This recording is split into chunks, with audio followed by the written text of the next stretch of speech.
What is going on YouTube and weight loss warriors? It's your boy C-Dub and I'm back with another video. And today we're going to talk about the keto diet and we're going to do it right after this.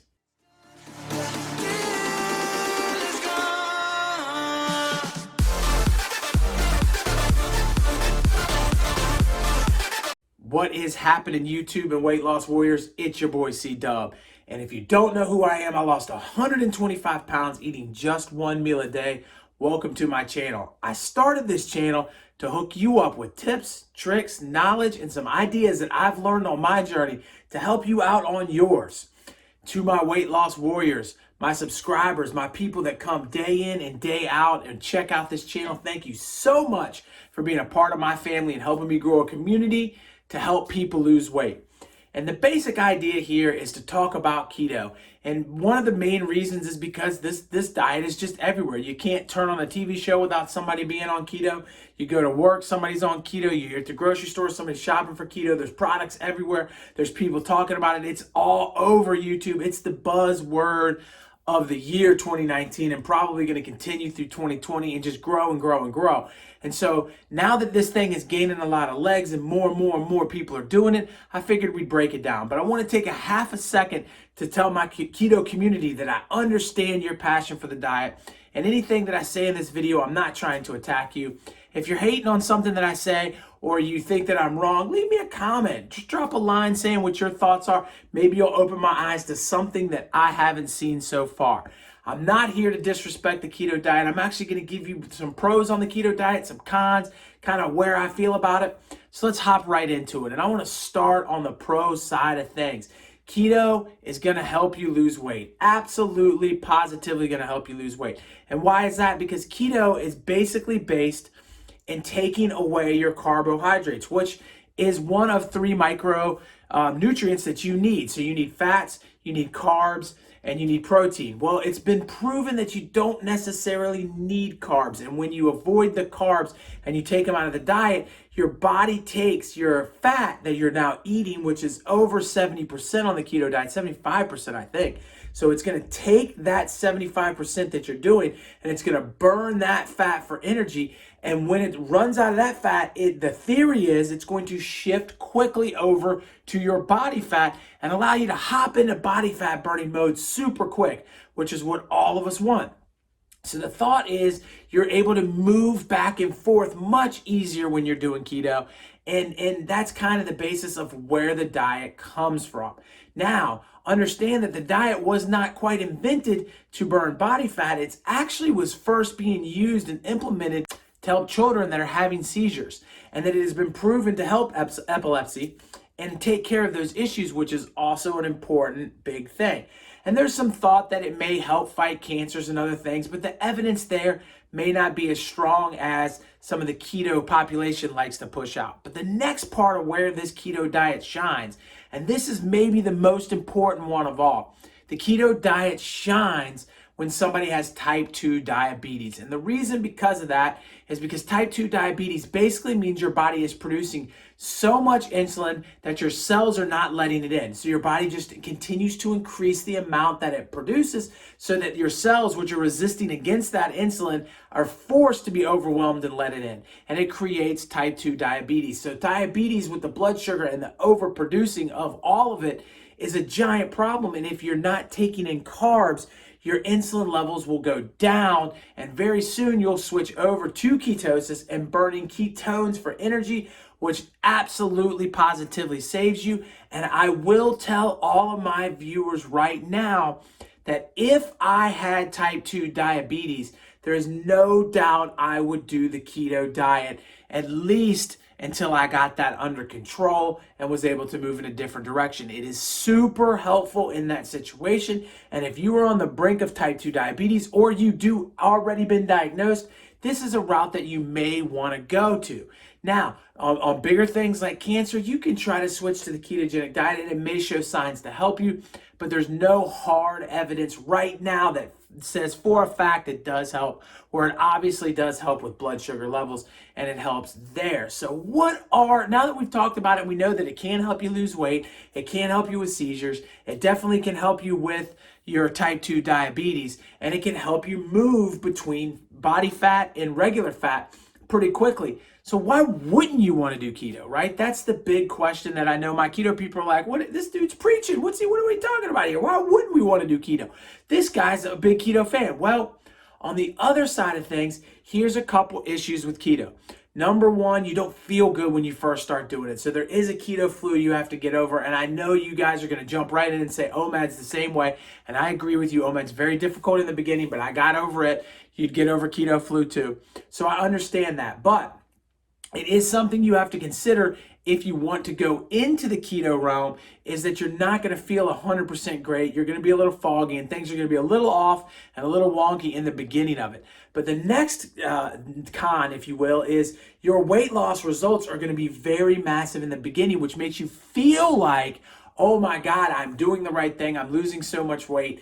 But in reality, when you take all carbohydrates basically out of your diet and you put them aside, your body is going to release a great deal of water that it is held on to, and that is going to make your early losses in keto look much larger than the actual fat that is burned. And that kind of gives you a false sense of reality. And then if you slip off of keto for some reason and you remove yourself from the diet, your body's going to do the exact opposite. It is then going to grab the carbs, and the carbs are going to hold every ounce of water it can, and it's going to make your weight gains look much larger than they really are also. So keep that in mind when you start keto. You do see results quickly. Another keto flaw is people say you can eat as much as you want, and that is not true. If you overeat on keto, you can still gain weight. People have proved it. It's been done. You got to think that if your body never burns through the fat you have eaten, it can never get to your body fat. And then it's just going to store the fat you have eaten in body fat. So you can absolutely gain weight. Now, one of the pros to it is because it's high in fat, it can satiate you better when eating, so it reduces your calorie content that you're taking in from a general standard meal. You might actually be eating less calories during the keto diet, which can be super helpful. So I don't want to just say, hey, that dismiss it completely. But here's the kicker, and here's the thing that I think everybody needs to come to terms with, and that is sustainability. And this is the reason why I say I would go towards keto with caution. If you're watching this video and you haven't already jumped in, or you're somebody that's thinking about it, why wouldn't you want to do all of these things? And it's because it's very unrealistic in the world we live in to just stay in this one box and only eat in that way, because there's always going to be someone graduating in the spring, and there's always going to be a wedding in the summer, and there's always going to be a Christmas party in the winter, and there's always going to be some event around the corner. And every single time one of these events happens, you have to make a decision to either put your diet aside and have the weight gain again, because of course you're adding water and carbs and all of these things back into your diet for a short period of time, which is going to spike your weight and then make you feel like you have to start over, and you're in this constant roller coaster because you enjoy this event. Or you just simply have to not enjoy events. And that includes things like alcohol, and includes things that a lot of you really would like to partake in every once in a while. So I think that is a part of this that really kind of makes it a little bit wonky there. So you can go into it understanding that keto is something that is powerful, and you can do it for a while and use it to lose weight and maybe transition off of it into something like OMAD or some other kind of lifestyle, and you can probably maintain it the full way. But to think that on January, whenever this video gets posted, 28th of 2020, till the day I die somewhere 40 years down the road, or 50 or 60 or however old you are, I'm just going to do nothing but eat keto is a little bit difficult for me to wrap my head around. So can you do keto on and off? And of course you can. You can cycle 4 days on, 3 days off, 4 days on, 3 days off. You can do a month and then not a month. You can plan it around your events. You can tie it into things and fancy ways that fit your lifestyle and make it so that it works. You could do your keto knowing that Monday through Friday, I go to work every day. I'm going to come home. I'm going to have a simple keto OMAD, and you can knock that keto OMAD out every single day. And then on the weekends, you could say, well, if I go out with my friends and I want to have some pasta, I'm going to have pasta. I'm going to do whatever. Just keep in mind that if you weigh yourself when you hop off of the keto, you're gonna have a bit of a weight gain and it'll settle itself back out somewhere down the line, a couple of days, but it's something for you to seriously consider.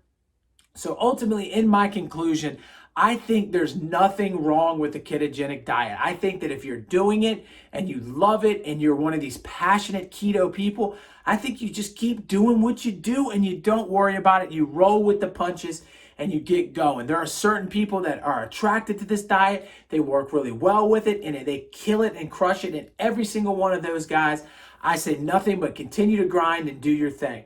To the people that maybe have struggled with having to cut food out in the past, my yo-yo dieters, this may not be the best answer for you. I know it wasn't for me. I have always been one that feels like the best thing for me to do is to move away from restricting foods and kind of get a balance of what I'm going to eat and kind of do it all in one setting. For me, it's the way that feels best and makes me feel better about the process that I'm in, knowing that I don't have to restrict anything tonight, that if I want that bowl of ice cream, I can have it. And to think that I can't have a bowl of ice cream for the rest of my life or a piece of pizza just isn't something that I personally would like to do. So I hope that this video was helpful. And if you want to do keto, go ahead and knock it out. It's something that can help you out. And if you don't know a lot about how intermittent fasting can help diabetes, I got a video popping up right here that's going to fill you in. And to all of you, my face is right there. If you haven't done it, click on it and subscribe. It is free to do so, but the information that I'm hooking you up with is priceless. Thank you so much for joining me. I'll catch you on the next one. Peace.